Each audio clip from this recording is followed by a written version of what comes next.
অকৃতজ্ঞতা মানুষের স্বভাব। আল্লাহ কত মানুষকে কত কিছু না দিয়ে হেফাজত করেন।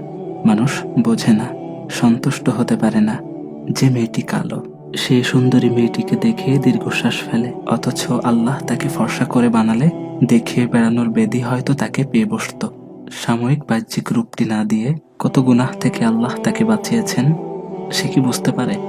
আমি ধনী নই, এ নিয়ে যেন আমি দুঃখিত না হই। সম্পদের হিসাব দেওয়া কত কঠিন, ভাবতে পারি। আমি দরিদ্র নই, এর জন্য যেন কৃতজ্ঞতা থাকি আল্লাহর দরবারে। আমাকে আল্লাহ যেভাবে বানিয়েছেন, যেভাবে রেখেছেন, তার অন্যথা হলে আমি ক্ষতিগ্রস্ত হতাম। এই বুঝটা মানুষের আসে না। জাহান্নামের আগুন নেভাতে পারে এমন কোনো রাসায়নিক বিশ্বজগতে নেই। আল্লাহর ভয়ে চোখের কোণে জমা হওয়া এক ফোঁটা অশ্রু সেই আগুন নেভাতে সক্ষম। আল্লাহর সামনে দাঁড়িয়ে কাঁদুন। জীবনে যত কষ্ট আছে সব তার নিকট সমর্পণ করুন। হতাশা আর অভিযোগ নিয়ে নয়, কৃতজ্ঞতা নিয়ে। এই কষ্টগুলো যেভাবে আল্লাহর নিকটবর্তী করেছে, অন্য কিছু পারেনি। এসব আল্লাহর রহমত, আমরা বুঝতে পারি না।